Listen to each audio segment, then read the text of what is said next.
રાધનપુર ખાતે ક્ષત્રિય ઠાકોર સમાજ દ્વારા નવીન શિક્ષણ સ્કૂલનું ખાતમુહૂર્ત અને સ્નેહ મિલન સમારોહ યોજાયો હતો। રાધનપુર સાંતલપુર સમી તાલુકાના ક્ષત્રિય ઠાકોર સમાજનો સ્નેહ મિલન કાર્યક્રમ યોજાયો હતો, જેમાં અધ્યક્ષ સ્થાને ગુજરાત રાજ્યના વિધાનસભાના અધ્યક્ષ બનાસ ડેરીના ચેરમેન શંકરભાઈ ચૌધરીની ઉપસ્થિતિ ભાભર હાઈવે પુરાણા રોડ ક્ષત્રિય ઠાકોર સમાજ શૈક્ષણિક સ્કૂલ ખાતે આ પ્રસંગે મોટી સંખ્યામાં ક્ષત્રિય ઠાકોર સમાજના કાર્યકર્તાઓ, સમાજના અગ્રણીઓ, સાધુ સંતો, રાજકીય અગ્રણીઓ, રાધનપુરના ધારાસભ્ય લવિંગજી સોલંકી, વાવના ધારાસભ્ય સ્વરૂપજી ઠાકોર તેમજ પાટણ જિલ્લાના રાધનપુરના પ્રમુખ દશરથજી ઠાકોર તેમજ જિલ્લા પંચાયતના પ્રમુખ હેતલબેન ઠાકોર તેમજ સાંતલપુર ઠાકોર સમાજના પ્રમુખ લેબાજી દાનસિંહજી ઠાકોર તેમજ અન્ય મહાનુભાવોની ઉપસ્થિતિમાં રાધનપુર તાલુકા સમી તાલુકાના ક્ષત્રિય ઠાકોર સમાજના આગેવાનો અને કાર્યકરો ઉપસ્થિત રહ્યા હતા અને આ પ્રસંગે નવીન શિક્ષણ સ્કૂલ બનાવવા માટે ખાતમુહૂર્ત કરવામાં આવ્યું હતું। સાથે સ્નેહ મિલન સમારોહ યોજાયો હતો।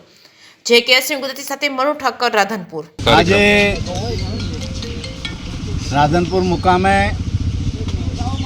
સદારામ કન્યા છાત્રાલય અને કુમાર છાત્રાલય અને હાઈસ્કૂલના જ્યારે ખાતમુહૂર્ત પ્રસંગે ગુજરાત વિધાનસભાના અધ્યક્ષ આદરણીય શંકરભાઈ ચૌધરી સાહેબ આવ્યા, સાથે સાથે પાટણ જિલ્લા પ્રમુખ આદરણીય ડૉક્ટર દશરથજી ઠાકોર અને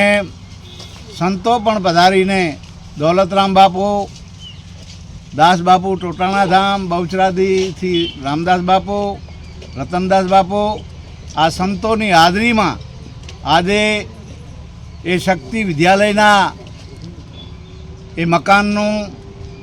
ખાતમુહૂર્ત કર્યું છે અને સંતોએ આશીર્વાદ આપ્યા છે। એટલે હું માનું જ્યાં સુધી વહેલી તકે આ ભવનનું એ બાંધકામ થશે, એમાં દરેક સમાજના લોકો આવ્યા અને ઠાકોર સમાજના વિશેષ લોકો આવીને સાથ સહકાર આપવાની ખાતરી આપી અને એ શિક્ષણના ધામમાં બધા એક રસ થઈને સંપ થઈને કામ કરશું એવી ખાતરી આપી।